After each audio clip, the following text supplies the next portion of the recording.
आप देखते हैं प्रोग्राम खबर ये है। मैं हूं शाजिया अकरम। प्रोग्राम में मेरे साथ हैं सईद काजी और समी इब्राहिम। नाज़रीन, सबसे पहले आज हम खानेवाल में जो खातून को संसार किया गया उस स्टोरी पर बात करेंगे, जिस पर सुप्रीम कोर्ट ने रिमार्क्स दिए हैं कि तफ्तीशी अफसर से लेकर आईजी पंजाब तक कोई भी ऑफिसर अपने ओहदे पर बैठने के काबिल नहीं है। इस केस में अब मुतज़ाद बयानात आ रहे हैं। अब मरियम बीबी के शौहर पर इल्ज़ाम लगाया गया है कि उसने अपनी बीवी का गला घोंटकर उसे हलाक किया। इसके बाद अब बहुत से सवालात उठना शुरू हो गए हैं कि अगर उसने अपनी बीवी को मारा तो उसे फौरन अगवा किसने किया, उस पर तशद्दुद किसने किया, लड़की की सास क्यों पुलिस थानों में चक्कर लगाकर अपनी बहू की जिंदगी की भीख मांगती रही। साथ ही अब चीफ जस्टिस ये कहते हैं कि वो देखते हैं कि वज़ीर आज़म किस तरह आईजी पंजाब का तबादला नहीं करते। अब असल कहानी तबादले से पहले सामने आती है या बाद में, इस पर बात करेंगे। हमारा आज का सवाल भी इसी से जुड़ा है। सवाल हमारा ये है कि क्या चीफ जस्टिस के हुक्म पर पंजाब के जो आला पुलिस अफसरान हैं, आप समझते हैं कि इनके खिलाफ कार्रवाई हो सकेगी? इस पर अपनी राय का इजहार कीजिए, ईमेल कीजिए, SMS कीजिए या टेलीफोन कॉल के जरिए हमारे सवाल का जवाब दीजिए। ब्रेक पर जाने से पहले आज के दिन की ताज़ा तरीन खबरें क्या हैं वो आपसे शेयर करेंगे। सबसे पहले काई साहब से खबरें लेते हैं। जी काई साहब, एक रिसर्च रिपोर्ट का मैं जिक्र करूंगा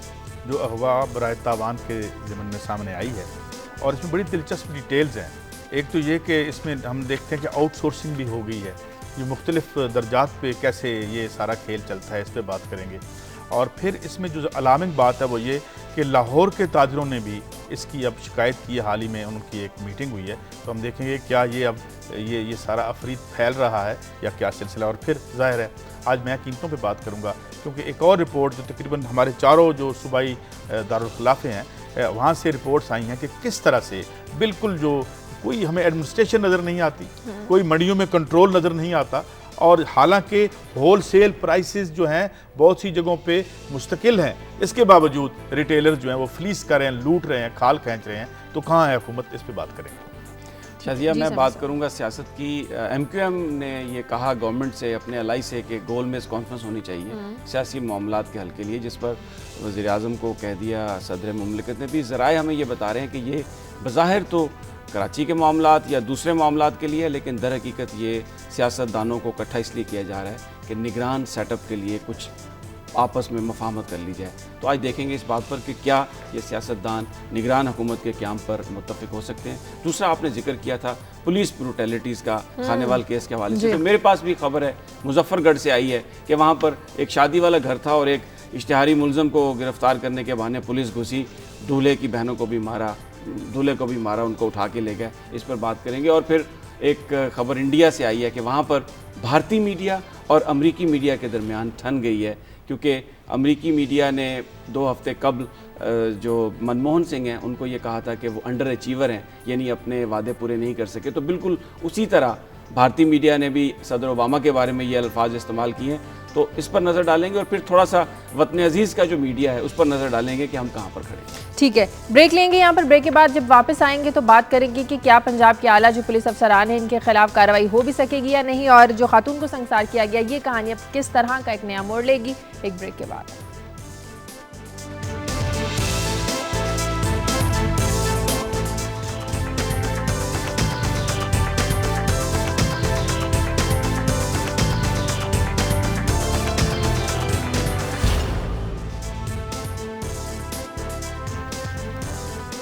ब्रेक के बाद खुशामदीद। खानेवाल में खातून को संसार किया गया, बाद में उसके शौहर को अगवा किया गया। इस वक्त इलाके के लोग क्या सोच रहे हैं, इस कहानी में कौन सी नई बातें आ रही हैं, मुतज़ाद बयानात सामने आ रहे हैं। बात करेंगे हमारे नुमाइंदे साजिद परवेज से। साजिद, कोशिश करेंगे उनसे रब्ता हो हमारा। साजिद अभी हमारे साथ लाइन पर नहीं है। पुलिस लगता नहीं इस वाक़े को छुपाने की कोशिश कर रही है। बड़ा वाज़ेह कल सुप्रीम कोर्ट ने ऑर्डर जारी किया शाजिया, जिसमें चीफ जस्टिस साहब ने ये कहा कि आप इसमें पंजाब हुकूमत जो है वो उसके ख़िलाफ़ कार्रवाई करे, और अगर कार्रवाई नहीं करेगी 3 दिन के अंदर, पंजाब हुकूमत कार्रवाई करे पुलिस के ख़िलाफ़, तो हम इन पुलिस वालों को, हम इनके ख़िलाफ़ कार्रवाई करेंगे। पुलिस ने क्या किया, जाके अदालत में ये कहा कि ये जो मुलज़म है, यानी जो उसका हस्बैंड था, उसी ने उसको कत्ल किया। लेकिन अदालत ने उसमें का ऐसा भी पॉइंट आउट किया कि जो इकबाली बयान पेश किया है उसके हस्बैंड का, उसमें कहीं उसने ये नहीं कहा कि उसने कत्ल कर दिया। और फिर दूसरी एक और बात उसमें आई कि पुलिस ने ये कहा कि जी जो मकतूला है उसका गला घोंट कर उसको मारा गया, लेकिन जो पोस्टमार्टम रिपोर्ट है उसमें कहीं पे भी ऐसी बात नहीं है हाँ। कि उसका गला दबाकर उसको मारा गया। यानी जो पुलिस के अपने इब्तदाई बयानात थे जब चीफ जस्टिस साहब के सामने गए हैं तो वो इंटायरली वो मुख्तलिफ थे और बिल्कुल वाज़ेह अंदाज में कहा चीफ जस्टिस ने, डायरेक्शन दिया पंजाब गवर्नमेंट को कि 3 दिन के अंदर इन पुलिस वालों के खिलाफ कार्रवाई की जाए। लेकिन जो अब देखना यह है, जो आपका आज का सवाल भी है कि क्या ये जो बाअसर पुलिस अफसरान हैं इनके खिलाफ पंजाब हुकूमत कोई कार्रवाई करेगी? नहीं, पुलिस इस तरह के बयान दे क्यों रही है? क्या पुलिस ने सारी तफ्तीश मुकम्मल कर ली है कि वाकई उसके शौहर ने उसके मारा है या खुद से बातों को नया रंग इस दे रही मुल्क में जब भी किसी गरीब आदमी के खिलाफ कोई जुर्म होता है तो उसी तबके का एक साथ दे देती है पुलिस जिससे उसका ताल्लुक होता है। हमारे पास बहुत सी फिगर्स हैं, यहाँ थानों का क्या हाल है लाहौर में, मैं उसको बीच में इररेलेवेंट बात नहीं करना चाहता, लेकिन बात यह है कि जब भी देखते हैं ब्लेटेंटली जो हमें खबरें आ रही थी, हमने अपने नुमाइंदे से बात की, यही हमारी आंखें हैं, हम इनके जरिए देखते हैं, अभी इसकी तफ्तीश भी होनी है, ऑल टुगेदर वो आके एक उलट कहानी सुना देते हैं और हमें यूं लगता है कि उन जराइम पेशा लोगों से ज़्यादा नेक आदमी कोई नहीं। फिर उसके बाप का मैंने फुटेज देखी, थोड़ी सी चैनल, हम भी बहुत कम चलाते हैं इन लोगों को, कि जी मैं एक गरीब आदमी, और गरीब आदमी तो उसके जिस्म पे उसके कपड़ों पे लिखा हुआ था वो गरीब आदमी है, उसकी बातों से वो नज़र आ रहा था वो, और हम वो बासर लोग हैं। फिर हमारे नुमाइंदे ने हमें बताया जी कि वहाँ 3 घर हैं इन लोगों के, बाकी उनके हैं। तो कहानी ये है कि मुझे समझ नहीं आती। और जब चीफ साहब कल कह रहे थे अब एक खुदा को भी जान देनी है, खुदा के पास भी आप लोगों ने जाना है, मत करो ये जुल्म, मत करो। किसी और मुल्क पे हमने हमला कर दिया है, ये किसी और मुल्क के पास ही है, मुझे ये नहीं पता। मुझे ये बताया जाए, हमारे अवाम को ये बताया जाए, और कोर्ट भी यही पूछ रही है कि जी पहले आप जो है वो एक कहानी सुनाते हैं कि वो संसार हो गई है, फिर वो स्ट्रेंगुलेट हो जाती है, फिर पुरस्कार तौर पर उसका खामद गायब हो जाता है, फिर पुरस्कार तौर पर खामद उसका मिलता है जख्मी और ड्रग्ड और अजीब व गरीब हालत में, और फिर उसे पेश भी, अभी आप बता रहे थे कि उसे पेश भी नहीं किया गया, और फिर उसकी कोई वो जो स्टेटमेंट है उसमें कोई कन्फेशन भी ऐसा सामने नहीं है। तो बड़ा पेनली सब हो रहा है ये, अगर ये करते रहे इस तरह से तो फिर लोग खुद अपना इंसाफ। साजिद परवेज हमारे नुमाइंदे हमारे साथ लाइन पर मौजूद है, उनसे बात कर लेते हैं। साजिद, अब इस वाक़े में नई बातें सामने आ रही हैं, मुतज़ाद बयानात सामने आ रहे हैं। अब कहा जा रहा है कि उस मरियम बीबी को उसका गला घोंट कर कत्ल किया गया, उसे मारा गया, लेकिन पोस्टमार्टम में ऐसी कोई बात सामने नहीं आई। कल उसके शौहर को भी अदालत में पेश नहीं किया गया। क्या सूरत हाल है, लोग क्या कह रहे हैं सारे वाक़े पर? इस वक्त जो वर्षा है उनके वो इस्लामाबाद में वहीं है, अभी तक वो खानेवाल में नहीं पहुंचे हैं। लोगों का ये कहना है यहाँ पर कि इस मसले पर मेरिट होना चाहिए, मेरिट पर इसकी तफ्तीश होनी चाहिए, किसी के दबाव में नहीं आना चाहिए। इस वाक़े की जो है जो हकीकत है उसको सामने आना चाहिए। पुलिस का ये कहना था वहाँ पर कि इसके जो शौहर है उसने गला घोंट कर इसको कत्ल किया है। तो जिस पर ये बात हुई कि अगर गला घोंट कर जिसको कत्ल किया जाए उसकी जो आंखें हैं वो बाहर आ जाती हैं और जो गर्दन है वो टूट जाती है, लेकिन पोस्टमार्टम में ये कहीं भी नहीं है इसका जिक्र कि आंखें बाहर आई हैं या गर्दन टूटी है। ये पोस्टमार्टम और जो ये बयान है ये आपस में मुतजाद पाए जाते हैं। तो लड़की के जो ससुराल वाले हैं, जो उसका शौहर था, उसकी माँ, उसकी बहनें, उसके घर वाले कहाँ हैं? जी उसका जो है वालिद है उसकी डेथ हुई है, उसके जो भाई है उसके साथ गया हुआ था वहाँ पे इस्लामाबाद में, और जो वालिदा है वो भी इस्लामाबाद में उनके साथ गई हुई थी। अच्छा साजिद, कल जो बाप है वो बता रहे थे कि जी उनकी ज़मीनों पर कब्जे हो गए हैं, बच्चे उनके बाहर हैं, उनकी क्या कैफियत है, क्या आपके पास इतलात है इस ज़मन में?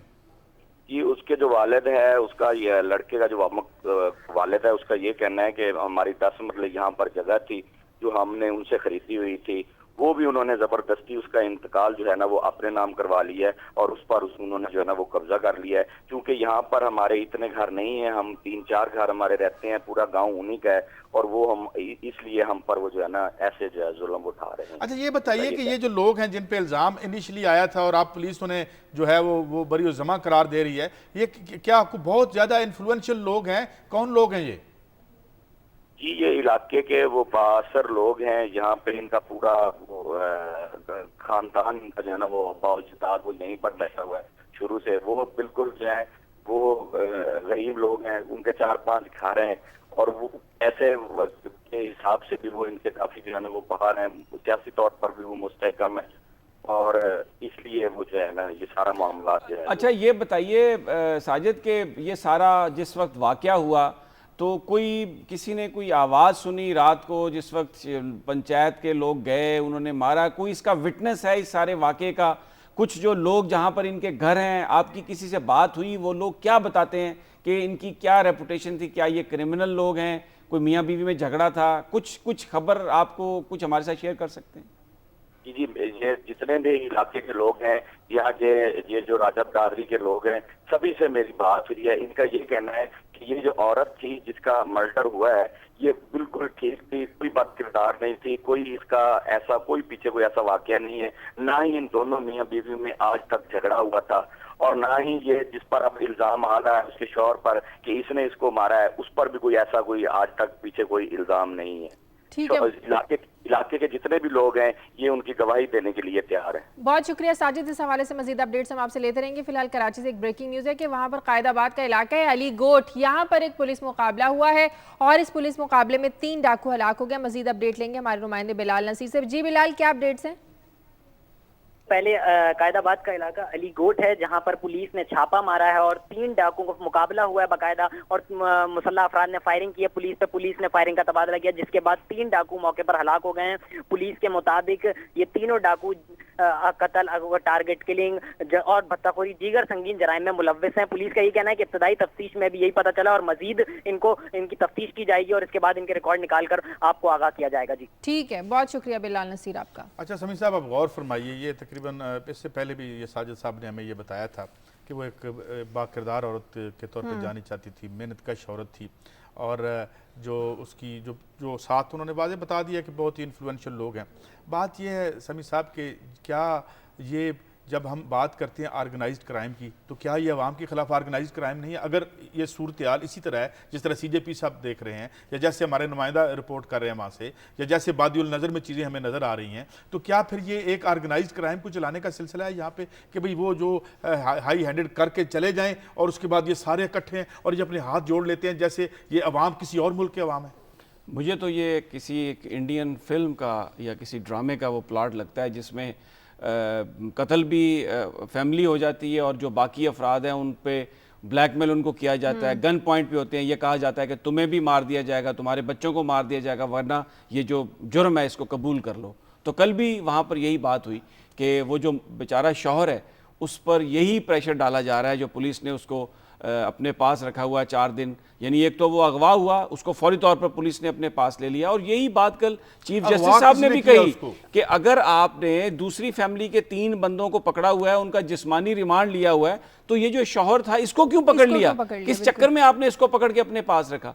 तो मुझे तो ये जो आपने ऑर्गेनाइज क्राइम वाली बात की है बिल्कुल वही केस लगता है, और अब उसके ऊपर प्रेशर है उसके खामद पर कि या तो ये जुर्म कबूल कर लो, अगर कबूल नहीं करोगे तो कितनी देर तक तुम ये रहोगे, तुम्हें भी मार देंगे, तुम्हारे बच्चों को मार वो कह रहे मेरी जमीन भी ले ली उन्होंने। अच्छा, IG पंजाब का तबादला करने के लिए बोला गया वज़ीर आज़म को, तो मुझे लगता है कि सारा सूरत हाल बदलने से पहले ही कोई असल कहानी सामने आ जाएगी। अब देखें, जो अरबाब इख्तियार हैं ये उनकी जिम्मेदारी है कि क्योंकि चीफ जस्टिस साहब ने एक ऑर्डर किया है कि इन लोगों के खिलाफ इंक्वायरी की जाए, इनको देखा जाए कि इन्होंने जो इन्वेस्टिगेशन की है, क्योंकि तमाम वो मुतजाद हैं। हाँ। जो पहले बयानात थे, जो बाद के बयानात हैं, उनमें बहुत बड़ा तजाद है, और वो जो सारा केस है उसको बड़े एक अंदाज से फैक्ट्स को डिस्टॉर्ट करने की कोशिश की है, जो अदालत ने सही तौर पर जिसको पॉइंट आउट किया। अब देखना यह है काजी साहब कि ये जो बासर पुलिस अफसरान है, जिन पर माजी में ये जो इस वक्त पुलिस अफसरान है, मैं नाम नहीं लेता किसी का, बहुत सारे लोग ऐसे हैं जिन पर मावराए अदालत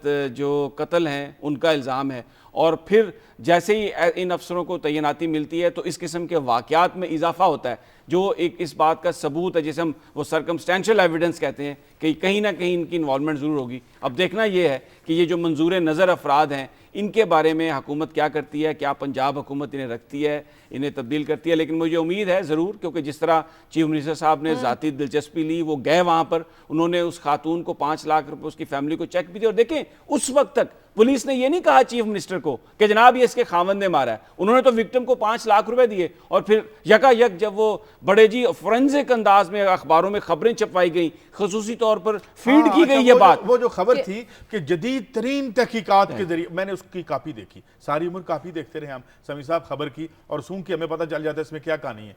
बात यह है कि उसमें ऐसे फोरेंसिक और जदीद साइंस के जरिए पता चला कि ये संसार नहीं था, ये तो वो कहानी ऐसे लगता था कि बड़ी वो, और जो बेसिक बेसिकली शाजिया जो आज हमने सुबह ये जो फैसला भी किया कि हम इस खबर पे बात करेंगे और लोगों की बात भी सुनेंगे, उसकी वजह ये है कि ये एक आम पाकिस्तानी का मामला है। हम बड़े बड़े लोगों की बातें करते हैं, बड़े बड़े इश्यूज जो दर हकीकत नॉन इश्यूज है, लेकिन ये मामला है जो पाकिस्तान के 18 करोड़ अवाम का मामला है, चाहे कोई पंजाब में है, सिंध में है, बलूचिस्तान में है। पुलिस ब्रूटैलिटी और लॉ इन्फोर्समेंट जो तहफ्फुज़ देने के लिए उसका वो शिकार है। अगर तो ये वर्जन ठीक है जिसकी अभी जो सामने आ रही है, तो तहफ़्फ़ुज़ तो फिर वो जराइम पेशा लोगों को दे रहे हैं। बिल्कुल यही बात कौन कर रहा है? ज़ाहिर है पुलिस कर रही है। कॉलर है अमेरिका से अरशद। हेलो जी, वालेकुम सलाम जी। जी मैं अरशद बात कर रहा हूँ अमेरिका से। जी मैं फर्स्ट टाइम आपके प्रोग्राम में कॉल कर रहा हूँ और मैं ज़्यादा लंबी बात नहीं करूँगा, सिर्फ यही कहना चाहता हूँ कि बेसिकली जिस माशरे में इंसाफ मैसर ना हो वहाँ बड़े मसाइल आ जाते हैं और चीफ जस्टिस साहब अपने लेवल के ऊपर ज़रूर कोशिश कर रहे हैं, लेकिन जब तक उनके नीचे की जो दूसरी कोर्ट्स हैं, जो लोकल एक आम इंसान है हमारे माशरे का, उसको इंसाफ नहीं दे सकेंगे, उस वक्त तक प्रॉब्लम रहेगी। खानेवाल की एग्जांपल आपके सामने है। समी साहब जब जियो के ऊपर रिपोर्टिंग करते थे, वो अमेरिका में थे, मुझे याद है, आई नो कि वो यहाँ पे यहाँ का सिस्टम और सारी चीज़ें जानते हैं। जब तक हम रिफॉर्म्स नहीं करेंगे, जिसमें फ्यूडल सिस्टम को ख़त्म नहीं करेंगे और एजुकेशन रिफॉर्म्स नहीं होंगी, तो हमारे माशरती तौर पे चेंजेस आना बड़ा मुश्किल है। मैं मीडिया से आप लोगों से सिर्फ एक ही दरख्वास्त करूंगा कि प्लीज लोगों में इस चीज शऊर होते हुए सिर्फ ये सोचें कि उन्होंने अपना फ्यूचर के लिए अपने आप को रिप्रेजेंट करने के लिए कुछ, आई एम श्योर कि डेमोक्रेसी की डेफिनेशन भी लोगों को उस तरह से नहीं पता। ठीक है, बहुत शुक्रिया। बड़ी इन्होंने जो गुफ्तगू की है ना, बड़ी ज़बरदस्त गुफ्तगू की है कि बुनियादी तौर पर जो आखिरी जो सेंटेंस था ना कि जो डेमोक्रेसी है असल, जिसका मैं और काजी साहब हमेशा उलझते रहते हैं, हाँ। वो उसके मीनिंग का भी नहीं पता। यानी प्रैक्टिकली किस दिन आई, एक रवैये का नाम है। रवैया किस चीज़ का? एक तो सबको साथ लेके चलें, दूसरा आप हक सच की बात करें। एक आदमी गलत है, चाहे वो आपकी बिरादरी का है, आपका दोस्त है, आपका फैमिली मेंबर है, आप में इतनी करेज होनी चाहिए कि आप उसको गलत करें। आम आदमी इसको रोक सकते हैं, चीफ जस्टिस कुछ नहीं कर सकते। नहीं, वो नहीं कुछ कर सकते, ये बात उनकी सही है। अगर जुडिशियल कोर्ट ने जाके कह दिया जी ये रिपोर्ट है, उन्होंने कह दिया, अब देखें अब क्या, देखें ना, ये तो एक आदमी के अपने ज़मीर पे होता है ना। देखें आप मैं अगर मिस रिपोर्ट करता हूँ, एज अ साफी मैं मिस रिपोर्ट करता हूँ कि एक कत्ल हुआ है, मैं लिख देता हूँ कि कत्ल नहीं हुआ, तो I am dealing in, I am part of that, मैं उसका हिस्सा हूं ना भाई। मेरे भी हाथ खून से रंगे हुए हैं अगर मैं उसको कवर अप कर रहा हूं। तो ये तो इसकी इस बात का बार बार, अब ये हम पुलिस ब्रूटैलिटी की बात करें, मैंने आपको अपनी खबरों में बताया मुजफ्फरगढ़ की कहानी। चलें जी, ये तो खानेवाल में वो पता नहीं आईजी साहब ने क्या रातों रात वो फोरेंसिक निकाल के तो उसके शौहर को बना के कातिल पेश कर दिया। अब मुजफ्फरगढ़ में क्या हुआ, शादी है, शादी वाला घर है, एक कोई उसका दूल्हे का भाई या कोई उसका अजीज जो है वो इश्तिहारी मुलज़म है, पुलिस उसको पकड़ने के लिए उसके घर घुस गई, दूल्हा उसकी बहनों को मारा, दूल्हे को मारा, उन सबको उठा के वो अपने थाने में ले गए। अब मुझे बताइए कि वो हमारे नुमाइंदे ने फुटेज भी भेजी थी, पता नहीं ये अगर प्रोड्यूसर साहब उसको चला सके तो मुझे ये बताइए कि वो जो ब्रूटैलिटी है, क्या पुलिस का ये काम है? ये दिखा रहे हैं हम लोग फुटेज, ये देखें, दूल्हे की बहनें हैं, दूल्हे की मां है, क्या हालत बना दी है शादी वाले घर की। तो ये पुलिस का क्या ये काम है कि वो जो शहरी हैं उनको उनका सत्यानाश कर दिया? अगर नुमाइंदे हमारे साथ लाइन पर हैं, अब्दुल मनान ने जिन लोगों को पुलिस पकड़ कर लेकर गई थी उन्हें छोड़ दिया? मनान से हम बात करने की कोशिश करेंगे, कॉल कट गई। इस वक्त जो मनाजिर हम आपको दिखा रहे हैं, हमारे नुमाइंदे ने फुटेज बनाई है। एक शादी वाला घर था, यहाँ पर पुलिस आई, दूल्हे के भाई को गिरफ्तार करना था, लेकिन इस आड़ में दूल्हे के घर वालों को तशद्दुद का निशाना बनाया। दूल्हे की माँ को उठाकर ले गए, उसकी बहनों को उठाकर ले गए, उनको तशद्दुद किया, बारातियों पर तशद्दुद किया, सिर्फ इसलिए कि दूल्हे के भाई को वो पकड़ना चाहते थे। इस वक्त आप ये मनाजिर देख रहे हैं स्क्रीन पर, ये दूल्हे की बहन देखिए, आंखों के नीचे कितना बड़ा वो यकीनन किसी पुलिस वाले का घौंसा या कुछ उसको लगा है। अब ये इस किस्म की ब्रूटैलिटी, इस किस्म की जो पुलिस की एक्सेसेस हैं, इसको रोकना तो पुलिस वालों का काम है, आईजी साहब का काम है।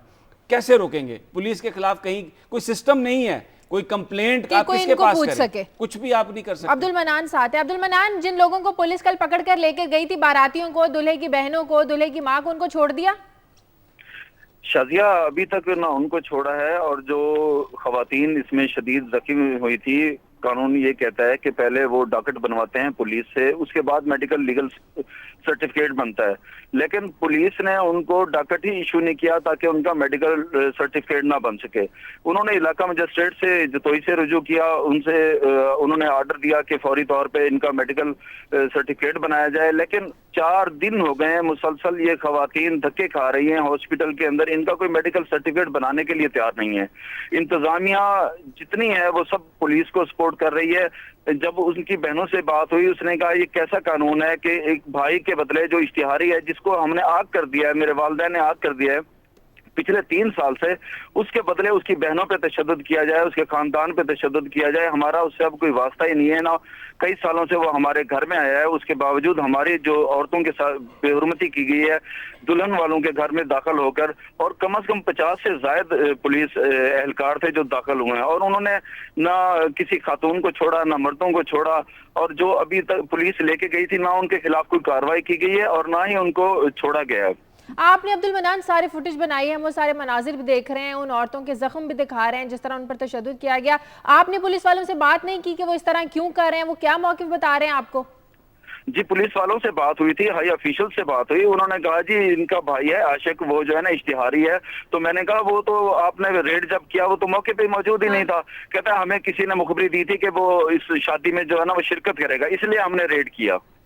ठीक है, बहुत शुक्रिया। पर अब ये क्या अगर ये सभी साहब वाकई 21वीं सदी है, जैसे हम बात करते रहते हैं, ये कौन सा ज़माना है कि अंग्रेज़ों के दौर में हम रह रहे हैं भाई, जब ये पुलिस बनी थी, और ये क्या ज़माना है। अगर मुखबरी कर भी दी नहीं आया तो एटलीस्ट अब उसके घर वालों को तो ना उठाएं। देखिए मुहज़्ज़म मुआशरों में घरों पे रेड करने का एक तरीक़ाकार होता है, वारंट होता है आपके पास, वारंट लेते हैं, उसके बाद आप जाते हैं, फिर उसमें अगर खवातीन भी घर में है तो ज़नाना पुलिस आपके साथ होती है, पूरा एक बंदोबस्त करके आप जाते हैं। लेकिन क्योंकि ये पाकिस्तान है और जो हमारे ख़ास तौर पर जो रिमोट एरियाज़ हैं, दूर दराज के जो इलाके हैं, वहाँ पर जागीरदाराना निज़ाम है, वहाँ पर आपस की दुश्मनियों में पुलिस को इस्तेमाल किया जाता है। कल काजी साहब आप मुझे बता रहे थे, कल हम डिस्कस कर रहे थे स्टोरी, वो जो कश्मीर में वो जो वहाँ पर जिन लोगों ने मजदूरों को कत्ल किया, वो भी इसी तरह ट्राइब्स के पास निज़ाम। अगर आपके पूरे पंजाब की पुलिस की एक ट्रेनिंग एक अच्छे मुहज़्ज़ब तरीके से हुई हुई, अच्छी ट्रेनिंग हुई है, तो मेरा नहीं ख्याल है। लेकिन ये मामला सिर्फ पंजाब पुलिस का नहीं है कि ज़ोरदस्त जो हैं, जोर वाले जो हैं, उनका आप साथ दें, और वो दे रहे हैं। काजी साहब ये मामला सिर्फ पंजाब पुलिस का नहीं है, Sindh police, Balochistan police, KPK, ये तमाम पुलिस का एक एटीट्यूड है। और तमाम जो पुलिस है वो ऐसी है, उनके पास उनको ट्रेनिंग की जरूरत है और कुछ रूल ऑफ लॉ की जरूरत है जो नहीं है। ट्रेनिंग कौन करेगा जब आला अफसरान ही कहेंगे कि गला घोंट, फिर वही बात आ जाएगी, आप रिसोर्सेज की तकसीम आपकी सही नहीं है, आपकी प्रायोरिटी सही नहीं है। आवाम को जिस चीज़ ने रिलीफ देना है वो हुक्मरान उसमें जब तक रिसोर्सेज नहीं देंगे, उसमें जब तक फंडिंग नहीं आएगी, और फिर जैसे कॉलर ने कहा जब तक आप एजुकेशन नहीं लोगों को देंगे, ये सोसाइटी को आप कैसे ये तो साफ लगता है कि फिफ्टम्स बनी हुई हैं, जागीरें बनी हुई हैं भाई। वहाँ पे थाना या जो आपका जो जदीद रियासत का निज़ाम है जो वहाँ गया था, वो भी उनके सब सर्वियंट्स हो गया है, सब सर्वियंट हो गया, आप नहीं तोड़ सके। अब आप बात करते हैं कि जी अब यही बंदे हैं जो जीत के आते हैं भाईजान, यही बंदे हैं जिन्होंने लॉ मेकिंग करनी है, यही लोग 60% जो आपकी असम्बलियों में आएंगे, तो फिर हम जो है वो क्या करें। हम तो बड़ी जमहूरियत की हमें खुशी है होनी चाहिए समी साहब, लेकिन ये जो हो रहा है ये किसी मार्शल लॉ में हो रहा है। आप अपने मिशन पे लगे रहे, आप लगे रहे अपने मिशन पे। अगर तो कोई मौका नहीं छोड़ेंगे आप सियासतदानों को। अगर तो मरियम को इंसाफ नहीं मिलना था ज़िया के दौर में भी और जमहूरियत के दौर में भी, तो किधर क्या फर्क रह जाता है। कॉलर है गिलगित से आदिल, अब सुप्रीम चीफ साहब कह रहे हैं कि यार इसको ठीक कर लो, और ये चीफ मिनिस्टर भी तो कहे ना वहाँ पे इलेक्टेड हैं, अवाम के नुमाइंदे हैं, हमें मुझे उनकी पॉलिसियों से बहुत इख्तलाफ है, लेकिन वो गए, मैं उसकी वो एक इलेक्टेड नुमाइंदे का उन्होंने फर्ज था निभाया, वहां पर गए उन्होंने। अब सुप्रीम कोर्ट ने डायरेक्शन दी है, अब देखते हैं वो जरूर अमल करें। हम देख लेते हैं। कॉलर है आदिल हैं गिलगित से। हेलो अस्सलाम वालेकुम, आदिल अर्ज कर रहा हूं गिलगित से। जी जी बोलिए। मेरे सवाल आज आप लोगों से ये है कि जो खादिम आला वज़ीर आला शहबाज शरीफ वो तो बड़े नारे लगाते थे कि हमने पंजाब की जो थाना कल्चर है वो चेंज किया हुआ है, तो आखिर क्या वजह है इनके? ये बात सही है कि थाना कल्चर अभी तब्दील तो नहीं हुआ, इसलिए कि रोजाना कहीं ना कहीं को वाकया होता है जिससे पता चलता है। लेकिन इसमें एक बात यह है कि ये जो पिछले जब से पाकिस्तान बना है तब से ये कल्चर चला आ रहा है, मुख्तलिफ वजूहात से इसकी बेहतरी नहीं इसमें हो सकी, तो ये एक दिन में या एक रात में तो ठीक नहीं हो सकता, इसमें टाइम लगेगा। हमने 62 साल तो दे दिए थे कि 62 सालों में कितनी रातें और कितने दिन होते हैं। 100% तनख्वाहें भी बढ़ा दें, कल्चर नहीं ये बात इस बात से मेरा इख्तिलाफ है। 100% तनख्वाह बढ़ाएंगे, प्रॉपर उसको ट्रेनिंग देंगे, तो मोटरवे पे कोई रिश्वत देता है? मोटरवे पे आपने पुलिस की तनख्वाहें लगाई, मोटरवे पे को रिश्वत देता है, कभी को वाकया सुना आपने? इसी तरह बहुत सारे वार्डन्स हैं जिनकी तनख्वाहें आपने बढ़ाई, तो उसमें भी 70-80% जो है वो रिश्वत का आंसर कम हुआ। जब पंजाब पुलिस की भी बड़ी थी, इनकी तरफ देख के सिंध पुलिस की ने भी बढ़ाई थी। वक्त तो एक ब्रेक का, ब्रेक के बाद वापस आएंगे आपकी मजीद लाइव कॉल से।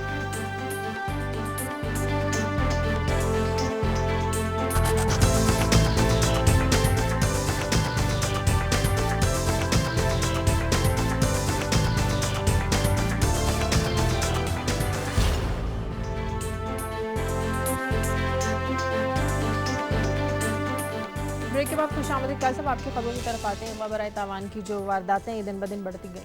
जी शाजिया, एक रिसर्च रिपोर्ट आई है जिसमें ये बताया गया है कि एक तो जो अगवा करने वाले हैं वो रैंसम नहीं लेते बल्कि फ़ीस लेके, यानी आउटसोर्सिंग जिसे आप कहते हैं एक मंडी की मैशत में समी इब्राहिम साहब, तो वो पकड़ते हैं अपनी फ़ीस लेके, वो दाएं बाएं हो जाते हैं, उनका काम है सिर्फ बंदे पकड़ना। अच्छा। और वो फिर जो सौदा करने वाले हैं वो आपका मतलब ये है कि बंदे पकड़ के किसी के हवाले कर देते हैं, वो उनसे पैसे लेके, तो वो फिर अपना सौदा बेचते हैं। डिस्ट्रीब्यूशन ऑफ जॉब जिसे आप कहते हैं ना, वो हुई है, डिवीजन ऑफ लेबर जिसे आप कहते हैं।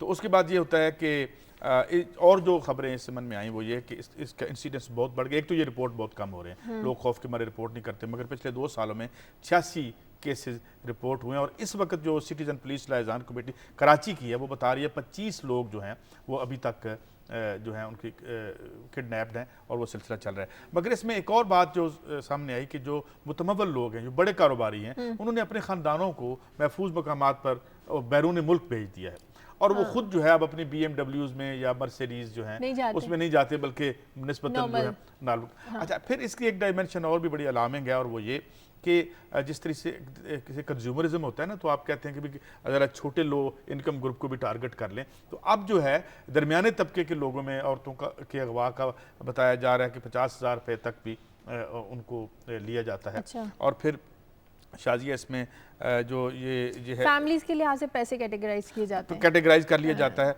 और जो इसमें लेकिन इसमें जो ज़्यादा एक अलार्मिंग बात है, जो कल ट्रेडर्स की यहाँ पे एक मीटिंग हुई है कुछ बॉडीज़ की, और वो कह रहे हैं कि जो एक्सटॉर्शन है, कहाँ मीटिंग? ये अंजुमन ने लाहौर में हुई है। और ये ताजर है और मीर साहब हैं एक जो नुमाइंदे हैं ट्रेडर्स की, वो कह रहे हैं कि यहाँ भी इंसिडेंट्स बढ़ता जा रहा है। एक तो यहाँ पे डकैतियाँ बहुत बढ़ गई हैं, अगर आप देखें पिछले कुछ दिनों से बहुत ज़्यादा डकैतियाँ हो रही हैं। और फिर हम इस पर और भी हम किसी अपने अगले एडिशन में ये इस पर भी बात करेंगे कि जो एक्सटॉर्शन है ये यहाँ कैसे फैल रही है, और अगर है तो उसे फौरी तौर पे इसका कलाकुमा होना चाहिए, बल्कि उसको कराची में भी जो है वो टेल करें या ख़त्म करें, चाहे जाए कि ये वो बता रहे हैं जो रिपोर्ट हुए हैं, इसके अलावा और पता नहीं जो रिपोर्ट, ये तो वो जो सिटीजन लाइजान कमेटी की जो रिपोर्ट है उसमें वो ये कह रहे हैं जी कि बहुत से तो रिपोर्ट ही नहीं होते और अपने तय ही लोग मामला करके अपने प्यारों की जो है वो जान बचा लेते हैं। अच्छा, कुछ पैसे ले भी लेते हैं, साथ मार भी देते हैं, ये भी होता है। और ये भी इसमें रिपोर्ट में आया कि पैसे बार बार लेते हैं, हाँ, यानी जो बार बार लेते हैं। और इसमें जो समी साहब भी कुछ दिन पहले ये तो ये इस पे बात करते हैं, मेरे ख्याल में हमारे साथ मौजूद हैं बिलाल नसीर, हमारे रिपोर्टर हैं कराची से। बिलाल, पिछले 2 सालों में 88 वाकयात बताए, 86 वाकयात बताए हैं, रिपोर्ट हुए, पुलिस क्या कहती है इस बारे में? बिल्कुल शाजिया, 88 वाकयात भी रिपोर्ट हुए हैं। पुलिस का यही कहना है, CPLC जो इदारा है हुकूमत का, उसका खुद ये एतराफ़ है कि रोजाना 30 से ज़ायद ताजरों को पुलिस की 30 से ज़ायद ताजरों को पर्चियों की कॉल जाती हैं या पर्चियां मौसूल होती हैं या फोन के जरिए उनसे भत्ता तलब किया जाता है। इस वक्त CPLC जो इदारा है वो खुद इस चीज की एतराफ़ कर रहा है। दूसरी जानिब जो पुलिस है उनका ये बुलंद बांग दावे हैं कि 30 के करीब उनका कहना है कि हमने भत्ताखोर गिरफ्तार भी किए हैं और उनके खिलाफ कार्रवाई की है, लेकिन जो अमली तौर पर है वो कुछ भी दिखाई नहीं देता। ताजर सरापा एहतजाज हैं, उनका यही कहना है कि बुलंद बांग दावे किए जाते हैं, हमसे मुलाकातें की जाती हैं, मगर जो हल है उसका किसी के पास नहीं है। और अच्छा बिलाल, मुझे आपने कहा कि पुलिस का ये दावा है कि उन्होंने 30 भत्ताखोर गिरफ्तार किए हैं, ये बताइए कि वो तो ऑपरेटर थे जिनको उन्होंने गिरफ्तार किया, लेकिन उनके पीछे जो बड़े हाथ थे, क्या किसी बड़े आदमी को भी उनकी मुल्जमान की निशानदेही पर गिरफ्तार किया गया? बिल्कुल बुलंदो बांग दावे करते हैं। बड़ी हैरानकुन बात है, उनको जिनको गिरफ्तार किया है ना ही उनकी तहकीकाती रिपोर्ट सामने आई है और ना ही ये बताया गया है कि आया उनका किस ग्रोह से ताल्लुक है, ऐसा कुछ भी नहीं बताया जाता। एक सेल बनाया गया था हुकूमत सिंध की जानिब से, इंसदाद भत्ता सेल, जो पुलिस ऑपरेट कर रही थी, एसएसपी लेवल का अफसर था जो उसको ऑपरेट कर रहा था, लेकिन वो भी नाकिस कारकर्दगी है उनकी।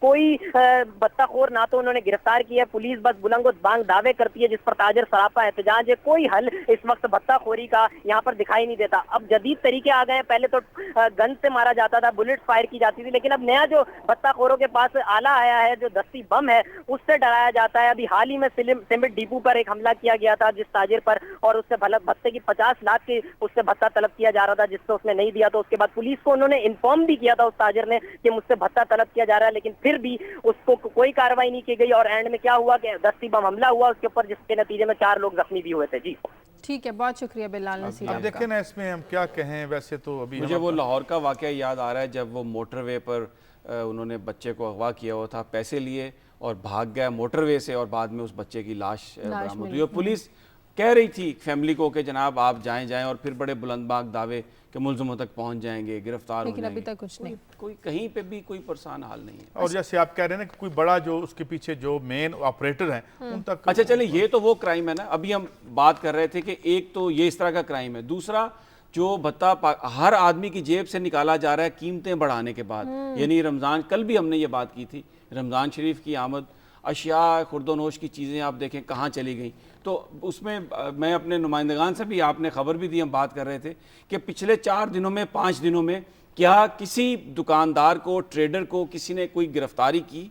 क्या कोई मैकेनिज्म कहीं नजर आया कि इन प्राइसेस को कम किया जाए? कोई गिरफ्तारी नहीं, कोई चालान नहीं, सवाए इसके कि वो दावे। और एक और जो बड़ी अफसोसनाक, चालान तो हुआ है ना, एक ऐसा आपने खानेवाल की उस मकतूला के खामद को तो गिरफ्तार कर लिया। बड़ा इंटरेस्टिंग चीज मैं आपको बताऊं क्या कर रही हैं हुकूमतें। यानी इसमें अब देखें वो रोल आ जाता है, बजाय इसके कि कोई क्रैक डाउन करें, कोई मैकेनिज्म बनाएं, अखबारों में इश्तिहार दिए जा रहे हैं बड़े बड़े, आपसे दरख्वास्त है कि आप कीमत कम करें, और हमने ये रमजान बाजार लगा दिए हैं। यानी एक तरीके से फिर दोबारा मीडिया की जेबें भरी जा रही हैं, और असल जो मामला है उससे अवाम की तवज्जो वो कोई उसका, यानी असल मामले की जानब तवज्जो ही नहीं है। काजी साहब, अगर कोई हमारा नुमाइंदा है लाइन पर, अगर आप देखें कोई बता सके कि क्या किसी जगह पर भी कोई हाल, अगर कोई हमारे कोई नुमाइंदे हैं लाइन पर, कोशिश करेंगे कि उनसे रब्ता हो। अगली खबरों की तरफ हम आते हैं। दूसरा मैंने खबर अर्ज की थी सियासत की, गोलमेज कॉन्फ्रेंस का जिक्र किया है, MQM ने इसको इनिशिएट किया बुनियादी तौर पर, और ये कहा कि जो कराची के हालात हैं, बलूचिस्तान के हालात हैं, या जो दूसरे मुल्क के हालात हैं, इस पर गोलमेज कॉन्फ्रेंस होनी चाहिए, जिस पर सदर ने भी वज़ीर-ए-आज़म से कहा है कि किया जाए। मुझे जो सोर्सेज बता रहे हैं, बेसिकली ये जो अब सियासतदानों से सारी गुफ्तगू का सिलसिला करने की कोशिश की जा रही है, कैसा वो निगरान सेटअप के लिए है कि क्योंकि मुल्क में अब इलेक्शन की आमद है कि कोई इस किस्म की गवर्नमेंट बन जाए जिसमें तमाम जो सियासी जमातें हैं उनको ये एतमाद हो कि ये इलेक्शन जो है वो सही हो सकेंगे। चीफ इलेक्शन कमिश्नर आ चुके हैं, फ़खरुद्दीन जी इब्राहिम ने भी हलफ ले लिया है, लेकिन अब देखना ये है कि क्या ये सियासतदान इकट्ठे होते हैं, जिस तरह चीफ इलेक्शन कमिश्नर का तकर्रुर हुआ, कोई इस किस्म का सेटअप हो जाए जिसमें वो जो एक झुरलू फिरता है हमेशा से वो ना फिरे। तो ये बेसिकली ये जो गोलमेज कॉन्फ्रेंस है, ये बज़ाहिर तो किसी और मकसद के लिए है, लेकिन दर हकीकत मकसद ये है कि निगरान हुकूमत के लिए इब्तदाई अब जो कोशिशें हैं उनका आगाज किया। एक कॉलर है अमेरिका से, तनवीर। हेलो अस्सलामुअलैकुम समीर भाई साहब, क्या हाल है? ठीक ठाक हैं जी, अल्हम्दुलिल्लाह जी। जी बात कीजिए। समीर भाई, मैक्सिको से बोल रहा हूँ। मेरा एक आपसे सवाल है, 2013 में चीफ जस्टिस साहब रिटायर हो रहे हैं और क्यानी साहब भी रिटायर हो रहे हैं, क्या आप इसके बाद कोई अच्छा इंसान आ जाएगा पाकिस्तान में चीफ जस्टिस जो पाकिस्तान के हालात बेहतर सही कर सके? ठीक, बहुत शुक्रिया बहुत शुक्रिया आपका। देखें जी, मेरा तो ये ख्याल है कि एक शख्स की बुनियाद पर मुल्क या निज़ाम नहीं चलते, और इस वक्त अदलिया ने जो आज़ादियाँ हासिल की हैं वो डेफिनेटली जो दूसरे जज साहबान हैं वो भी उसी तरह ऑनेस्ट होंगे, और इसीलिए बात की जाती है, फोकस इसी पे करना चाहिए कि इदारे बनाए जाएं। अशखास जो हैं वो तो आते जाते रहते हैं, अफराद आते जाते रहते हैं, अफराद के पीछे नहीं खड़ा होना चाहिए। इसीलिए ये जो हमारे वकील वो नारा लगाते हैं ना कि तेरे जान निसार बेशुमार, और अदलिया की जो आज़ादी है उसको सिर्फ इन्होंने चीफ जस्टिस इफ्तिखार चौधरी साहब के साथ ही सिर्फ लगा दिया है कि बस उसके बाद फिर पता नहीं क्या अंधेरी रात होगी, ये गलत है। इदारों के बनाने पर तवज्जो होनी चाहिए और इदारे ही मुल्कों को चलाते हैं। लेकिन और उनका कहने का मतलब ये था कि इतने ऑनेस्ट दोबारा सीजे को आ सकेंगे। दूसरे जज साहबान भी ऑनेस्ट नहीं है, आप क्या कहना चाह रहे हैं? मैं कुछ नहीं कह रही, नहीं, जो दूसरे 16-17 जजेस हैं जो उनके साथ बैठे हैं, क्या वो ऑनेस्ट नहीं है? बाय डिफॉल्ट हमारे कॉलर का ये मतलब नहीं था। मतलब ये है कि मुझे आप बताएं, आज जो खानेवाल के इशू पे उन्होंने टेकअप किया है, हाँ। आपके सारे जो बाकी एग्जीक्यूटिव की इदारे हैं किधर बैठे हुए हैं? सेंटर के काम बैठे हुए हैं, सूबे के काम बैठे। शहबाज शरीफ साहब गए नहीं, शहबाज शरीफ साहब चले गए तो उसके बाद क्या हुआ? नहीं, उसके बाद क्या हुआ? क्या रिपोर्ट आई? कोर्ट की पूरी की पूरी जो है उसको डॉक्टर करके आप वो ले आए। कोर्ट की डायरेक्शन आई है, उस पर आप 2 दिन इंतजार तो करें, 3 दिन इंतजार करेंगे। अब बात ये है कि आप सियासतदानों को तनकीद करने के लिए बहुत उतावले हो जाते हैं। को छोड़ें, आप कितनी स्टोरी आज 7 महीने में हम ये कर चुके हैं। हमला औरत की पेट पे लात मारी, बच्चा मार दिया, वो किसी मुलजमा की रिश्तेदार थी या नहीं, ये तो बाद में पता चलेगा। कौन कौन सी स्टोरी जो है हम ये हर जगह पे हम ये देख रहे हैं कि कहानी दोहराई जा रही है। तो फिर जब लोग ऐसी बात करते हैं तो इट्स वेरी नेचुरल रिएक्शन। जब कहानी ऐसी होती है तो उसको रोज कहानी ऐसी नहीं हो रही, हम उसको दोहराते हैं। उस पर कभी जाहिर है एक चीज जब हुई है तो उसको हम उठाएंगे, वो अच्छाई की तरफ जाएगा। अब आप ये खबर पर एक्शन भी हमारे प्रोग्राम की खबर के बाद ही हुआ था। नहीं, वो देखें, मैं ये नहीं कहता कि वो खबर चलें जी किसी की वजह से भी हुआ तो ना, किसी वजह से भी हुआ, लेकिन देखिए पूरी इंसामिया हिली। जो लोग जिन्होंने काम किया आप उनको क्रेडिट दें। मैं बहुत बड़ा क्रिटिक हूं मियां शहबाज शरीफ साहब का, पंजाब गवर्नमेंट का, लेकिन ये उन्होंने अपना जो उनका फर्ज था बतौर इलेक्टेड चीफ मिनिस्टर उन्होंने किया, उसमें वो गए जाके। लेकिन आपने तो एक सेकंड नहीं लगा रहा हूं कि उसके बाद जो उनके नीचे पुलिस जो है इस वक्त पंजाब की पुलिस किसके अंडर है? मेरे अंडर है। या अगर सीजेपी साहब को ये कहना पड़ा, एक तरफ तो हम कहते हैं जी सीजेपी साहब का एक गोशा है इनकी तरफ, या ये जो हम कहानियां फैला रहे हैं, दूसरी तरफ ये है कि ये वो कौन फैला रहा है ये कहानी? एक कॉलर लेने दे मुझे, बेहरा से कॉलर है गुलजार। हेलो, अस्सलाम वालेकुम। वालेकुम सलाम जी गुलजार जी, मैं शमी इब्राहिम साहब से बात करना चाहता हूँ। कीजिए। एक दिन पहले भी मैंने बात की थी, लेकिन उस दिन मैंने बड़े जज्बाती बात की, लेकिन आज मैं जज्बाती बात नहीं करना चाहता। नहीं, आप जज्बात से करें बात गुलजार साहब। लेकिन मैं सिर्फ एक बात करना चाहता हूँ। आपने एक बात की थी पुलिस के बारे में कि पुलिस जो है, मोटरवे पुलिस जो है वो रिश्वत नहीं लेती। पंजाब पुलिस जो है, मैं कल भी भेरा गया हूँ थाने के सामने, मेरे पास मोटरसाइकिल था, पुलिस वाले ने मुझे खड़ा किया। ये पंजाब पुलिस की बात कर रहा हूँ, मोटरवे पुलिस ऐसी नहीं है, जो गलत बात मैं नहीं कहूँगा। उसने ये दरमियानी उम्र तकरीबन 50-55 साल उसकी उम्र थी। उसने कहा भाई यहाँ कागज है तुम्हारे पास? मैंने कहा है मेरे पास, ये कागज देख लो, लाइसेंस। मैंने लाइसेंस चेक करवाया। जाते हुए मुझे कहते यार 1 मिनट भाई ठहरो यार, चाय पानी के पैसे तो दे जाओ। मैंने कहा खुदा का खौफ करो, खुदा का खौफ करो। मैंने 24 साल मैंने आर्मी में नौकरी की है। मैं कसम उठा के कहता हूँ, हवलदार रैंक में मैं पेंशन आया हूँ। सखर, जैकबाबाद, पूरे सिंध में मैंने IAS ड्यूटी की है। मैंने फौजी आदमी जो होता है, ये ग्राउंड में खड़ा होके दायां हाथ खड़ा करके ये हलफ उठाता है जो खुदा को हाजिर नाजर रख के अपने मुल्क और अपनी आवाम की खिदमत करूंगा। ये कौन से लोग हैं जो आवाम को भी भूल गए और अपने पाकिस्तान को भूल गए और जाते हुए कहते हैं जी कि ये यार ये चीजें आपकी तो पूरी हैं, लेकिन चाय पानी के पैसे से दे जाओ। ये कौन सी पुलिस है? ठीक है, बहुत शुक्रिया गुलजार आपका। बात उनकी सही है जो आपने बात कही थी ना, कि उन्होंने भी कहा इस बात को कि मोटरवे पुलिस जो है वो रिश्वत नहीं लेती। बेसिकली जो पुलिस का मामला है शाजिया, जब एक आप आदमी की तनख्वाह 10,000, 12,000, 15,000 रख देते हैं और उसने अपना पूरा घर चलाना है, तो कहाँ से वो खाएगा? ये रियासत का फ़र्ज़ है कि वो अब इस तरह की रिफॉर्म्स लेके आए कि कम से कम ज़िंदगी की सांस चलाने के लिए जिन चीज़ों की ज़रूरत है उसकी कुव्वत ख़रीद तो उसके पास हो। तो मैं ये कॉलर ने सही बात कही, मांगती है पुलिस। सिर्फ नीचे से छोटे छोटे जो लोग हैं वो रिश्वत लेते हैं, ऊपर वाले अफसरान रिश्वत वो तो बड़े बड़े इतने बड़े बड़े पेट तो उनकी तनख्वाहें कम होती हैं। वो एक सोच है फिर, लेकिन वो सारे अमीर ब्यूरोक्रेसी का जरा लिविंग देखे ना। ये मुझे अभी मेरे प्रोड्यूसर साहब ने, राव साहब ने मुझे दी जी क्या है जी, 129 पुलिस स्टेशनों के दौर करने के बाद ये रिपोर्ट बनाई गई है। 25 पुलिस इमारतें नहीं है, पता नहीं कितने टॉयलेट्स नहीं है, पंखे नहीं है, कुछ। ये मैं एक सारी कहानी है। इस कहानी का क्या मतलब है? थानों का तो ये हाल है। ज़रा इनकी इंडिविजुअल लाइफ तो देखें, ये रह कहाँ रहे हैं। चलते हैं GOR में इनकी ज़िंदगी देखते हैं। सारी इस ब्यूरोक्रेसी को छोड़ें, बाकी ब्यूरोक्रेसी की ज़िंदगी देख लें। मतलब कि आप ये देखिए ना, इनका लिविंग स्टैंडर्ड देखें, क्या मैच करता है साहब। इसी तो फिर इसका मतलब क्या होगा? इसका मतलब क्या होगा? क्या आप लाहौर आवाम को चरागाह बनाएंगे और वहां से फिर भाई चरागाह, आपने तो चरागाह का ठीक है लफ्ज आपको बड़ा अच्छा याद है। मैं ये अर्ज कर रहा हूं कि इसी प्रोग्राम में हमने जिक्र किया था कि 7,000 जो पुलिस वाले हैं लाहौर के, जून की तनख्वाह भी उन्हें 3 हफ्ते तक नहीं मिली थी। तो मेरे भाई जब स्टेट जब पूरी वो अपनी उसके जो फ्राइज हैं वो नहीं दे रही, मुझे ये बात तो फिर आवाम को लूटना शुरू कर दें। जीओआर में क्या कांस्टेबल मुझे आपको तनख्वाह नहीं मिली, आपने जीओआर का जिक्र कर दिया यार। मैं वो बात एक हवालदार की बात हो रही है, पुलिस वाले की बात मान लिया। मुझे अगर तनख्वाह या किसी और साफी को तनख्वाह, मैं पिस्तौल लेके नीचे खड़ा हो जाऊं? देखिए ना, अगर रियासत उनको नहीं दे रही तो ये अवाम का कसूर है क्या? रियासत का हर आदमी माचिस की डिबिया से लेके तो हम ये नहीं कह रहे 1 किलो घी पे टैक्स दे रहा है, नहीं दे रहा। कह रहा कि अवाम का क्या कसूर है। मुझे आप ये बात बताएं, जिस आदमी के घर में 4 बच्चे भूखे बैठे हैं, किराया नहीं है, वो कहां जाएगा? वो कहां जाएगा? लेकिन इनका कहने का मतलब ये कि अवाम से चाय पानी नहीं, इसको हम जस्टिफाई नहीं करते। मैं ये नहीं कह रहा कि ये बात सही है, लेकिन मैं उससे अगली बात कर रहा हूं कि जिन लोगों का ये फर्ज है, वो जो उसमें फिर आ जाती है अंदाज़े हुक्मरानी, उसमें फिर सिस्टम की बात आ जाती है, जिसमें काजी साहब कहते हैं कोई आए कोई जाए कोई फर्क नहीं पड़ता। इससे फर्क पड़ता है कि कौन लोग आते हैं और उसको कौन लेके आते हैं। वही सिस्टम आए हुए हैं ना आपके जमहूरी लीडर, जमहूरी ऐद में बैठे हैं ना, खानेवाल में वो जमहूरी और ऐद में मरी है ना वो औरत। ये जमहूरियत की वजह है कि उस पर डिस्कशन हुई है, जमहूरियत की वजह है कि चीफ मिनिस्टर वहां पे गए हैं। ये जमहूरियत का फल है कि चीफ जस्टिस इस तरह के ऑर्डर कर रहे हैं और चीफ मिनिस्टर वहां पे जा रहे हैं। अगर डिक्टेटरशिप होती तो मैं देखता कि क्या होता, सिवाय के नालियां साफ करके चूना फेंक दिया जाए और फिर चंद लोग जो है वो मुआशरे को लूटते हैं, इसके अलावा कुछ नहीं हुआ। यहाँ पे हमारे प्रोग्राम पे वो जो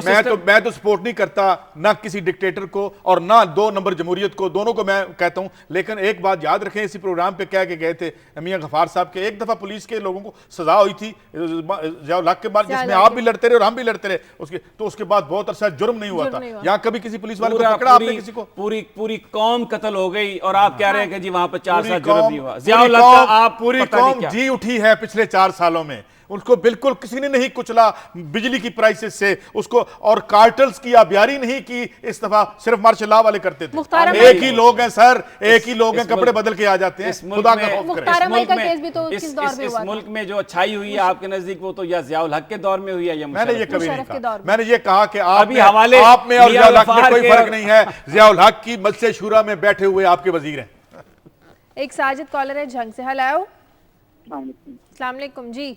मैं पुलिस कल्चर के ऊपर बात करना चाहूंगा कि देखिए ना कि जख्म के ऊपर मरहम रख देना कोई बड़ी बात नहीं है, जैसे कि हमारे ये चीफ मिनिस्टर साहब भी अक्सर करते हैं, क्यों ना जख्म देने वाले को ही पूछा जाए।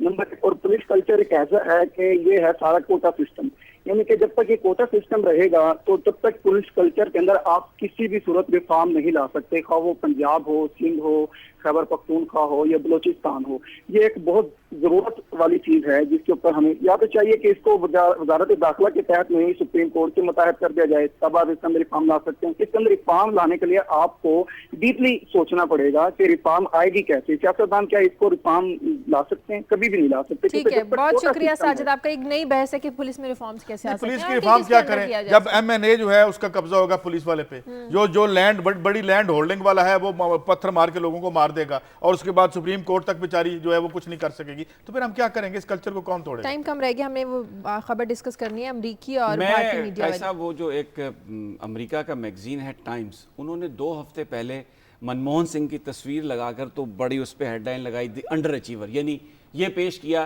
कि मनमोहन सिंह एक ऐसे नाकाम वज़ीर आज़म हैं जो अपने अहदाफ उसको हासिल नहीं कर सके।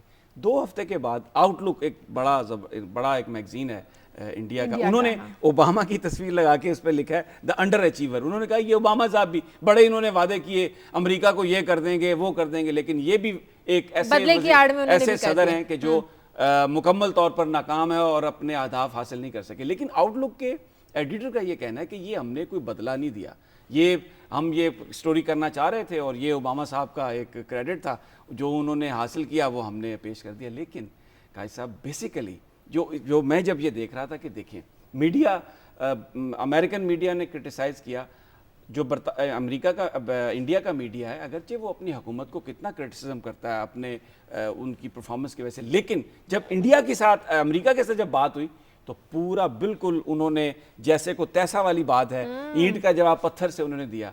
तो मैं उसको देख रहा था कि हमारा अपना मीडिया जो है, जब हम इसमें देखते हैं तो हम क्या कर रहे हैं, हम कहाँ पर खड़े हैं? पहले तो मैं कमेंट कर दूं, मेरे ख्याल में उन दोनों ने जो बात की, उन्होंने प्राइम मिनिस्टर सच बोला। दोनों ने सच बोल दोनों रहे ने थे। सच बोला। दोनों उसने अपने अवाम को धोखा दिया, वारदात की। इधर MJ अकबर का आर्टिकल मौजूद है कि इनको मनमोहन सिंह को IMF और वर्ल्ड बैंक के प्रेशर पे वजीर खजाना बनवा के इस सारी मीशत को, ये जो आज बर्बादी हुई है 16 से 24 रुपए रोजाना पे 70-80% लोग रह रहे हैं, वो बर्बादी हुई। IMF को तो आप ले आए, लेकिन वो MJ अकबर की बात इतनी ज्यादा ऑथेंटिक नहीं है। वो इलेक्टेड प्राइम मिनिस्टर है इंडिया के। India is democracy. आवाम को गोली मार दें फिर, ये एक अजीब बात करते हैं। अच्छा, दूसरी यानी बात आप जो सुने, ये आए, इन्होंने जब मिस्र में आके पहली बात तो इलेक्टेड प्रेसिडेंट ने किस मुल्क का इंतखाब किया, ओबामा ने, एक डिक्टेटर जिस वक्त वहां उसकी मुबारक बैठा था, वहां जाके हमें खिताब किया, ठीक है। उसकी काली चमड़ी और वो जो भी हमारी तरह स्याह फार्म है उसको बेच के उन्होंने 5 साल और गुजार दिए। तो जितनी उन्होंने पॉलिसीज बनाई, बड़े बैंकों को बेल आउट किया, अवाम को उन्होंने की, तो आज उनके मिट रोमने जैसा, मैं अगर पंजाबी में कहूँ, एक माठा सा जो उम्मीदवार है, वो उन्हें इतना टफ टाइम दे रहा है, कभी वो 1 पॉइंट आगे या 1 पॉइंट पीछे चला जाता है। तो मेरे ख्याल में दोनों अंडर अचीवर थे अपने अपने अवाम के हवाले से। ये बात तो आपकी सही है, लेकिन मैं जो एक बात देख रहा था कि अपने मुल्क के अंदर वो कितना क्रिटिसिज्म करते हैं गवर्नमेंट को, कोई भी बात हो बिल्कुल नहीं छोड़ते, और यही काम है मीडिया का कि आप आईना दिखाएं। लेकिन जब बात आती है बैरूनी तरफ से, किसी दूसरे कोई मुल्क आपकी इलेक्टेड लोगों की जानब उंगली उठाता है, तो आप उसका जवाब कैसे देते हैं? उसको कैसा जवाब दिया? तो मैं ये कहता हूं कि पाकिस्तान के अंदर भी बिल्कुल गवर्नमेंट की जो परफॉर्मेंस है उसको पूरी तरह क्रिटिसिज्म होना चाहिए, खुला कर देना चाहिए कि जनाब यहां पर इन्होंने किया, ये इन्होंने किया। लेकिन जब कोई इंटरनेशनल कोई उंगली उठती है हमारे इदारों की जानब, हमारे इंस्टीट्यूशंस की जानब, पार्लियामेंट की जानब, तो फिर मीडिया को उन जो बैरूनी जो एग्रेशन है उसका एक भरपूर अंदाज में जवाब आपके जो इदारे हैं, जब बालादस्त तबके का कोई आदमी जुर्म करता है तो सारे इकट्ठे हो जाते हैं उसको बचाने के लिए। तो फिर यहाँ ये कल्चर हो, वहाँ ये नहीं होता जो आप कह रहे हैं। चलें, प्रोग्राम का वक्त आप कहीं खड़े होते हैं कभी, अभी जो आपने आर्गुमेंट दिया वो बिल्कुल इसके मुखालिफ था, और आखिर में एंड में जो आपने, चले कल मैं यही कह रहा हूँ, इसी पे कल बात कर लेंगे। बहुत शुक्रिया कारी साहब आपका, समी साहब आपका। प्रोग्राम का वक्त खत्म हो गया। फीडबैक दीजिए खबर@दुनिया TV.tv पर। इजाजत दीजिए, अल्लाह हाफ़िज़।